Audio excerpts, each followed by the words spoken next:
These are the words of Sri Brahmananda Saraswati. Meditation happens automatically and gives us the experience of being beautiful, of being pure. And there is nothing more beautiful than our pure consciousness. Meditation takes us to that place that is beyond mundane pleasures and pain, when naturally we can experience inner light and inner tranquility. This is a natural process. We are not practicing meditation. You cannot practice a state of effortless awareness. But we can practice witnessing, because witnessing pulls us away from the world of judging, thinking about those circumstances and situations in our life.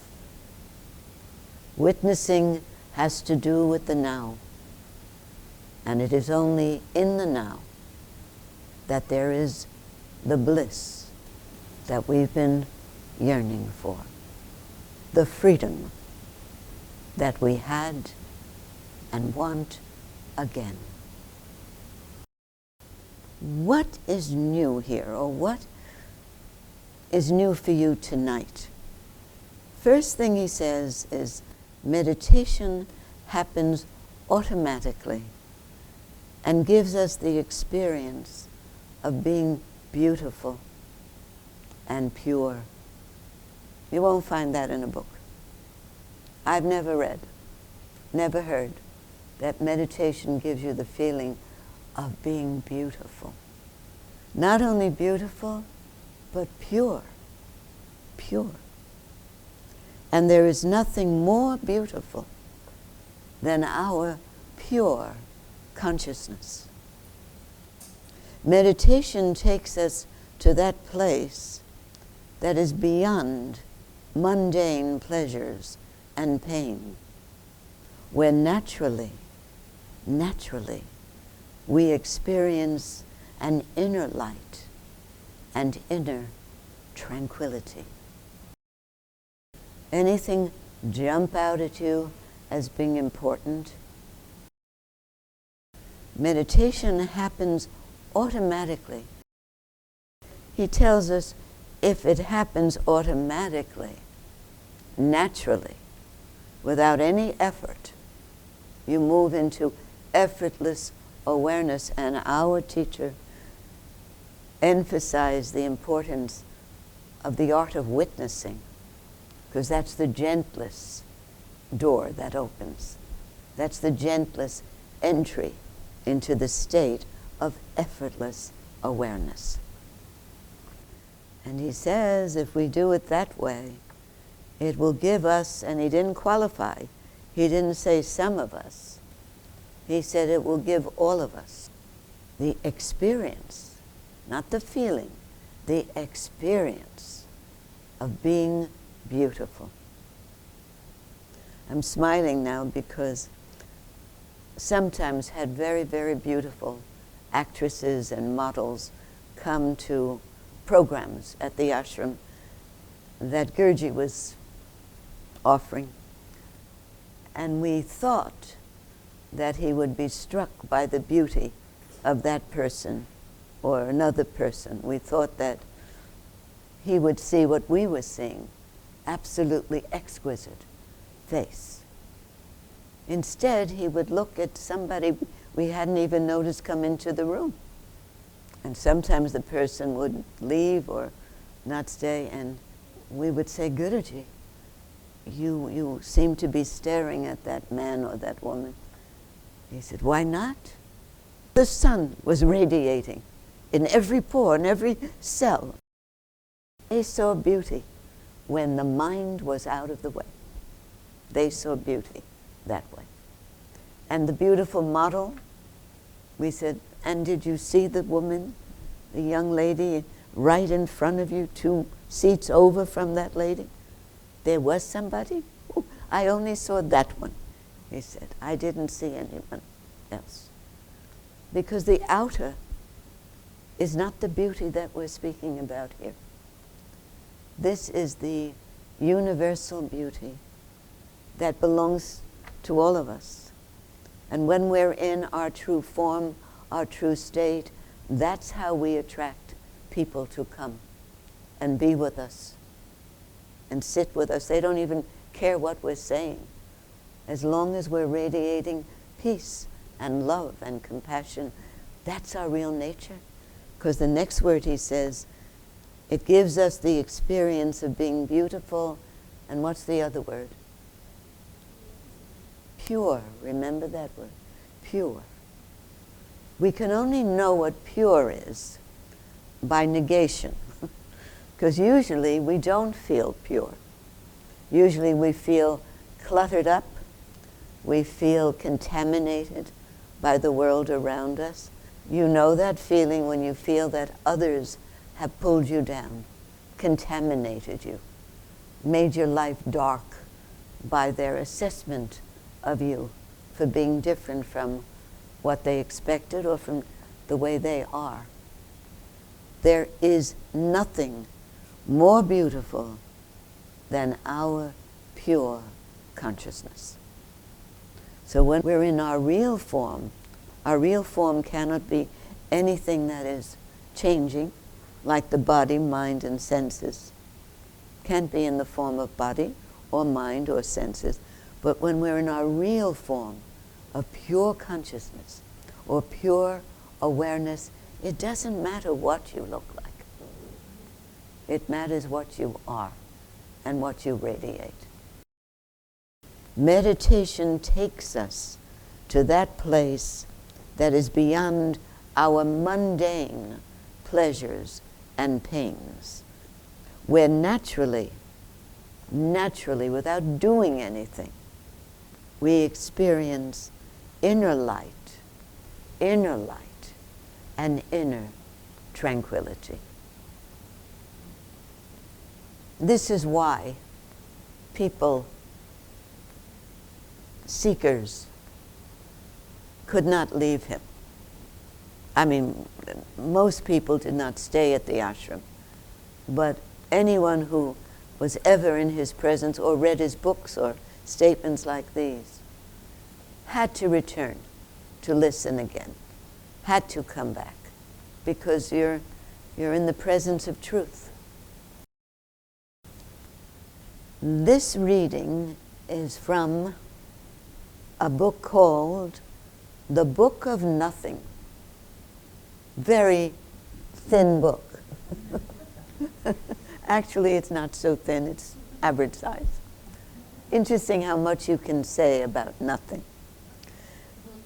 The book is based on the teachings of Sosan, one of the greatest of the Zen masters. And this is what he says. I'll read it slowly, because everything he says is clear, but most of you will not have heard these words too often, if ever. He says, when thought objects vanish, then the thinking subject vanishes. As when the mind vanishes, objects vanish. Things are objects because of the subject. The mind is such because of things. Understand the relativity of these two, the mind and things. Understand the relativity of these two and the basic reality, which is the unity of emptiness. I told you, better listen carefully, because when did you hear that phrase last? About the unity of emptiness. You know I never bring anything here that is not of direct practical usage. If you do not discriminate between coarse and fine, you will not be tempted to prejudice and opinion. These words of Osho will make it simpler. He bases them on the indescribable depth of Sosan's words. This is for us. The world is there because of you. That world that you find so much fault with, you created it. You create the world. You are a creator. Every single being, every single person in this room creates a world around himself or herself. It depends on the mind. It depends on your mind, the kind of world you're living in at this moment. The mind may be illusory, but it's still creative. It creates what? Besides the world, what does it create? Every night, dreams. Somebody remembered. Every night. If you didn't have a mind, if you were in dreamless sleep state, you wouldn't have a dream. It's when memory comes back in our unconscious and subconscious that images come. So he's saying something remarkable. Your mind may be illusory, meaning it's not reality, it keeps changing, but it is still creative. It creates dreams. And it is up to you to create a hell or a heaven for yourself. You have that power. If you are in heaven right now, I hope some of you are, listening to these words, know that any time the mind can turn that into hell, just with one memory. Even if you feel you are leaving this world, you will not be able to leave it. Wherever you go, you will create the same world again, because the world is constantly coming out of you, just as leaves are coming out of the tree. You don't live in the same world. None of you lives in the same world as the person next to you. You can be very close with your friend Jenna. Believe me, your world is completely different from hers. Completely. But not only do we have a different world from the person next to us and from everybody in this room, but we have a different world. We create a different world for ourselves, moment to moment. Before you came into this room, you came from one world. Now you're in this world. When you leave, or even if your mind moves, you'll be in a different world. You don't live in the same world. You cannot, because you don't have similar minds. Just by the side of you, someone may be living in heaven while you may be living in hell. How can you live in the same world when minds differ so much? The first thing to be understood is that you cannot leave the world unless the mind disappears. Sri Brahmananda said, you cannot be in total meditation until the meditator disappears, until the one who's observing the meditation is no longer there, until time disappears, and you can't believe that you were meditating or you were in the state of meditation for an hour when it seemed to you it was only 5 minutes. But after those 5 minutes, you disappeared. You lost, transcended time and space. The world and the mind are related. They depend on each other. And together, the world and the mind create a vicious circle. A mind is always a particular mind. When the mind is not a particular mind anymore, when it becomes a mind with a capital M, it is no longer mind. It has become consciousness. A mind is always a particular mind, and it carries a particular aroma around it. That aroma is your world. But the source is in the mind. The world is just a byproduct. The mind is substantial. The world is just the shadow of it. And you cannot destroy the shadow. Yet everybody tries to destroy it. And by the way, sometimes we have our own world going on, but if we're sitting next to, on the bus, on the train, in a program, someone whose world or mind is in hell, that's infectious. That can easily be picked up by a sensitive seeker or yogi. And don't assume it's you. If you're okay 1 minute, you get on the Fifth Avenue bus, and in 3 minutes, suddenly you're in a state of depression, change your seat. If this wife doesn't suit you, you think another wife will suit you. You're trying to change the world, but you remain the same. You will just turn the next wife into an exact replica of the old.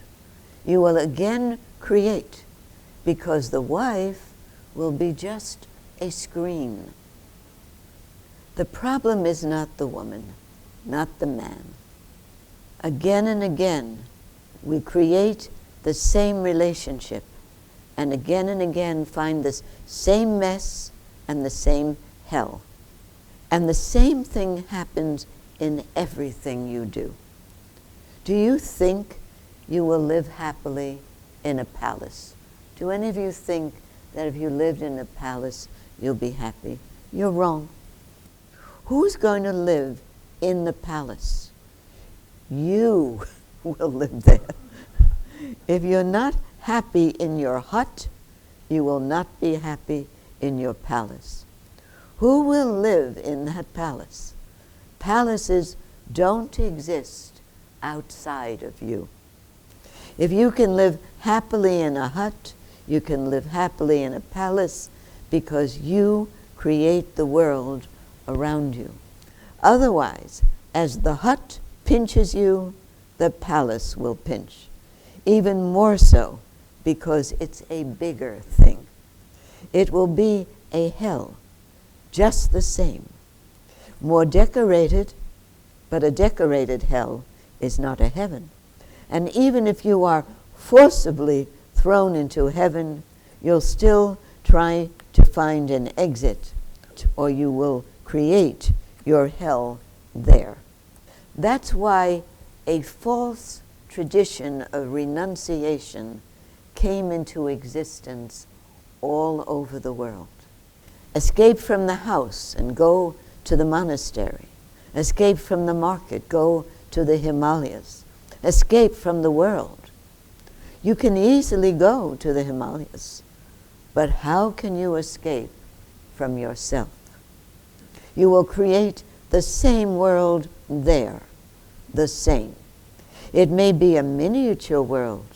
It may not be so vast, but you will do the same, because you are the same. How can you do anything else? Whether you escape into a cave, into India, how can you do anything else? Once, just briefly, we had a man from India, a yogi, come to the ashram unexpectedly. Someone brought him. And the unusual thing about this man was that he had been in a cave, isolated for 12 years, absolutely silent. People could come in and sit with him, but he didn't say a word, just meditating. 12 years. When he came to the ashram, he made a very loud demand that we had to find a segment of time so that he could tell about his experience. He said, "You won't have an opportunity again. I'm going right back. I've been other places, they let me speak, and they found it very enlightening." So they sent him to me because I was in charge of the program that evening, and Sri Brahmananda was there. And we already had assigned 2 other people months before to come that night and speak. So it fell upon me to explain this to him, and he became furious with me, just furious. And he said, "I don't want to talk to you. You obviously know nothing. I'll talk to your teacher only." So Gurji sent word to me to find out what his topic was, because he had heard all about the commotion. And when I told him what the topic was, he said, "You tell him he must come another time, because we have 2 other guests who also have important experiences to relate." Well, we understood he was in a rage against me, against Gurji, against the ashram. So when Gurji came, he was laughing. "Our guest is gone? The excitable one is gone? Where is he?" We said, "He left with the woman who brought him." He said, "Well, it would have been interesting to hear his topic, considering he's been in a cave for 12 years. We said, "What was his topic?" "Oh, I will tell you after meditation, because if I tell you topic, you will never meditate." So we meditated, we had a very short meditation. Everybody opened eyes quickly to find maybe a 2-minute meditation. We were really curious. He told us that his topic was 12 years of silence to overcome anger.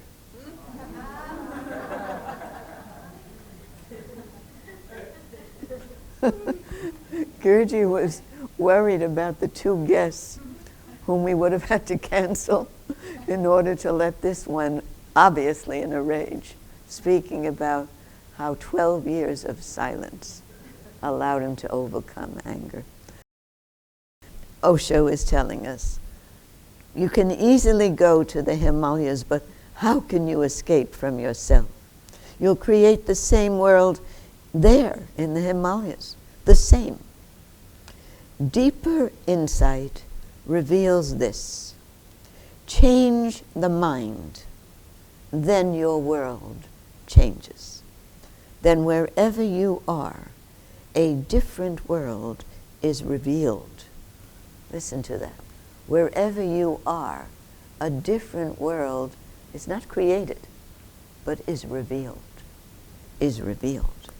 You go deeper, and then you understand that if you want to be really without the world around you, because howsoever beautiful the world is, sooner or later it will become a boredom for you. No matter how interesting it is, at some point you'll no longer be interested, because the mind always wants the new. It spits out the old after a while. Even if it is heaven, you'll start longing for hell, because the mind absolutely needs change. It cannot live in the eternal, in the non-changing, because the mind hankers for some new curiosity, some new sensation, some new excitement. It's not possible for the mind to stop time and to timelessly remain. That's why the mind cannot live in the now. It cannot live in the here, because now is not a part of time. The now never changes. It is eternal. You cannot say it is unchanging. You cannot say it is not permanent. You cannot say the now is eternal. It is simply as it is. Nothing happens there. It is emptiness. Absolutely empty. Nothing happens there.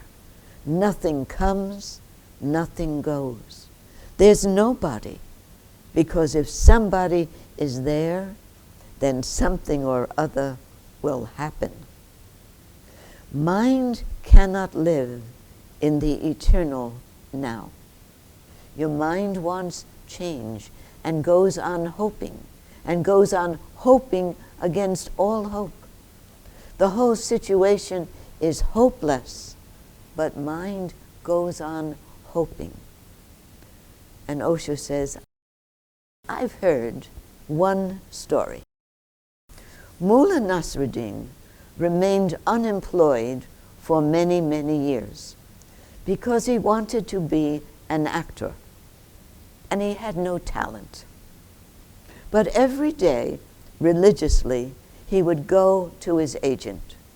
Hopefully, he would knock at the door, enter the office, and inquire, has something happened maybe? Am I booked somewhere? Have you booked me? And the agent would always say the same.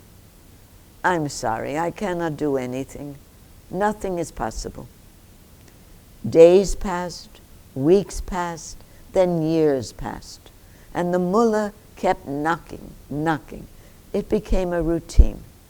Whatsoever the season, the climate, good, bad, one thing was certain for that agent, that mullah would come.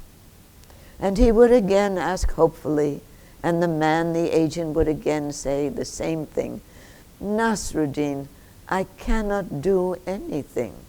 Nothing is possible for you. Then one day, the knock was different. It was a little sad knock. And when Mullah came in, even the agent was surprised.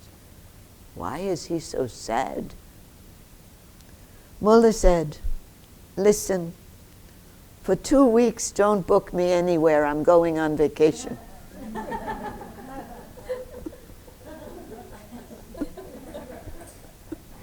It grows on you, that joke. But this is how the mind functions. It goes on hoping. Not for many years only does the mind hope, but for many lives. You knock on the same door with the same inquiry and desire, and it's always no. What have you gained through mind except no's? Yes has never come that way. It cannot come. Mind is a futile effort. It's desert-like. Nothing grows on it. Nothing can grow. But it goes on hoping. Even a desert dreams. A desert dreams of beautiful gardens, rivers flowing, brooks and waterfalls. Even a desert dreams. And that's the dream of the mind. So one has to be alert. There's no need to waste any more time. No need to knock on the agent's door. If your experience has shown that year after year, life after lifetime, it hasn't happened. Now, I'll cut off the thinking that you may be having, does that mean do nothing? You don't go to the agent? No, you go, but with no expectation. You go expecting him to say nothing. Don't think it's your mind saying, continue to go. At some point, you have to realize what's being said to you, not by the mind, but by life itself. It should not stop you from continuing to try, to do, until one day you see very clearly this is not the way to go. It's too long. There must be shorter ways, easier ways, more beautiful ways than knocking my head against the same door or the same relationship. Sometimes we find what was said earlier. Every time we think this is the one, it turns out that person just like the last or just like the first. It turns out that way. Well, we should look into how is that happening that way? What is it we're seeking? This is how mind functions, knocking on the same door with the same inquiry and desire, and it's always no. What have you gained through mind except no's? Yes has never come that way. We're looking for yes, right? It never comes that way. Mind is a futile effort. One has to be alert. There's no need to waste any more of our time. No need to knock and knock. You have lived enough with the mind. You have achieved nothing through it. Is it not the right time now to be alert, to be aware? Why not? You want to wait till you're old? Don't wait. We know many people who postponed this program and just went on snatching at pleasures, even if they lasted only 20 minutes, snatching because they were so desperate for happiness or pleasure. No, this great master and all the masters say, the time is now. The time is now. One has to be alert. Of course, you have gathered many miseries and many hells. If you call them achievements, then it's okay. You've gathered many miseries, many hells. If you call them achievements, if you feel you've achieved through those miseries and hells, that's okay.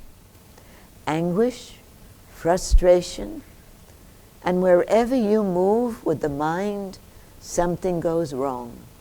Wherever you move with the mind, something goes wrong. Because mind is the mechanism of the wrong. You look through the mind and something will go wrong. You have known many, many times that misery is created by the mind. But again and again, you fall victim to it. Mind creates misery. It cannot create anything else because it cannot encounter reality. Know this for sure. Your mind, as brilliant as it is, as extraordinary as it is, can never encounter reality. And that's what we have to do. It can only dream. That's the only capacity for the mind. It can only dream. And dreams cannot fulfill. Because whenever they come against the reality, they are shattered. You live in a house of glass. Did you know that? You live in a house of glass. We're talking about the mind. Our mind is like a house of glass. Anybody want to take a creative leap and say why he's calling it that? Why would he refer to your mind and my mind as a house of glass? Why would he refer to that? Transparent, sometimes, but what could happen to such a mind? It can shatter, break easily. You live in a house of glass. You cannot face reality. Whenever reality comes, your house is shattered. You carry their ruins in your mind. You carry the ruins of your former dreams in your mind. The anguish that resulted. And that has made you very sour, very bitter. Taste anybody, and you will taste bitterness. That's the experience of others around you also. Everybody tastes bitter. Come closer, and everything goes bitter. Everything seems to be beautiful, but come closer, everything goes bitter. Because when you come closer, then minds penetrate each other, and everything then is crooked. Nothing is straight. This has to be realized as your direct experience, not as a theory from me or Sosan. Sosan cannot help, neither can I, says Osho. It must become your own experienced phenomenon. Experienced, it becomes a truth.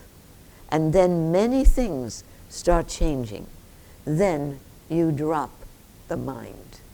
And when the mind drops, all the worlds disappear. When the mind drops, objects disappear. Then they are no more objects.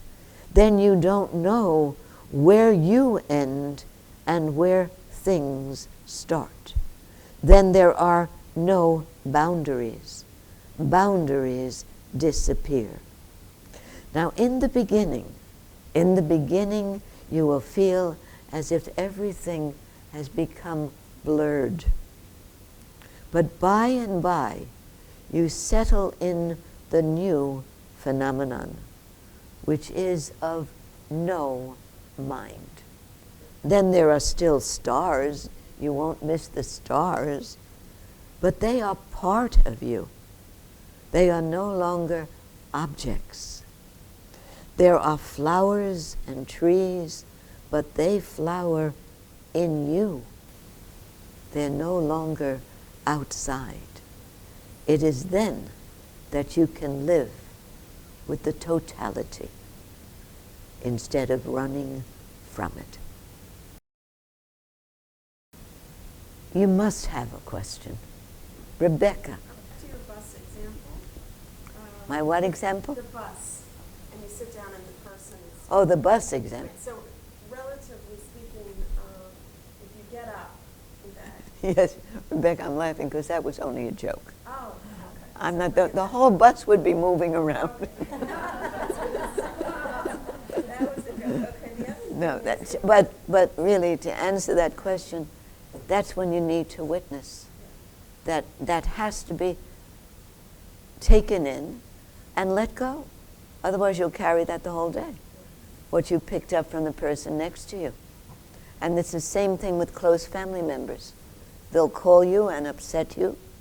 You have to let it happen, observe what's happening to you, and then observe what happens when you put it down and you move on in the here now. So the relative world is the one you teach. Rebecca's asking, the mind is always interested in change, and yet some people are resistant to change. They're not resistant to change that is non-threatening. If somebody changed, your apartment and said, look, same building with next floor, it's a changed apartment, it's different, you go gladly there. But any change that we feel will threaten or challenge our emotional foundation, that has changed in the past, causing us terror or upset, anything similar to what we experienced as a child that's changing, yes, we'll resist that. And it's the neurotic that resists. The one that has been scarred will resist that change, not resist another one. Anybody else? Now's the time.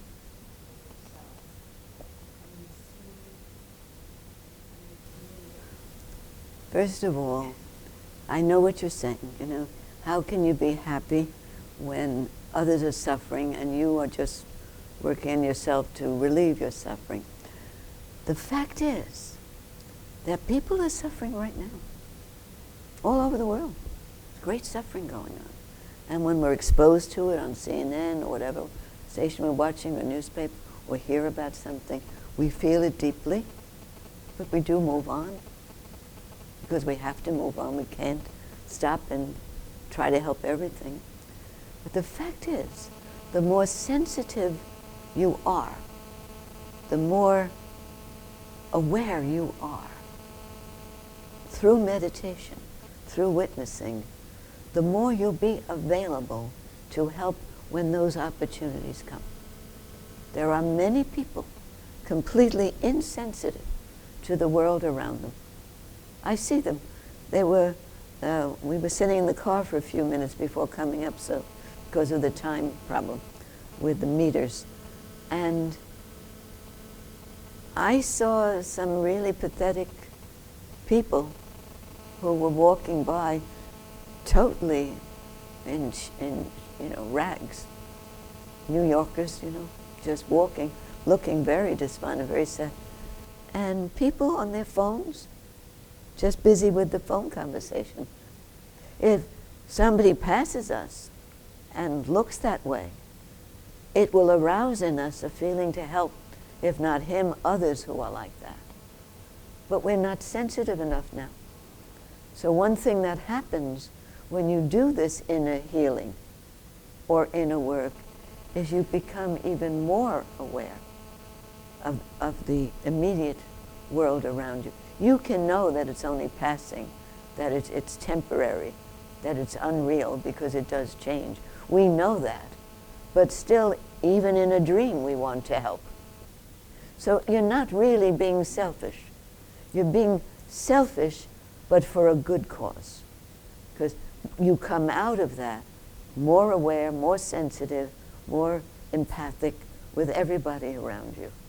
And yet, you're in a better position to help because instead of it affecting you and pulling you down, which many social workers feel because they're so immersed in tragedies, trying to help, they have the ability to put it all down so they can give the body rest, the soul a rest, the senses a rest, and be in better condition to meet that world of sorrow the next day.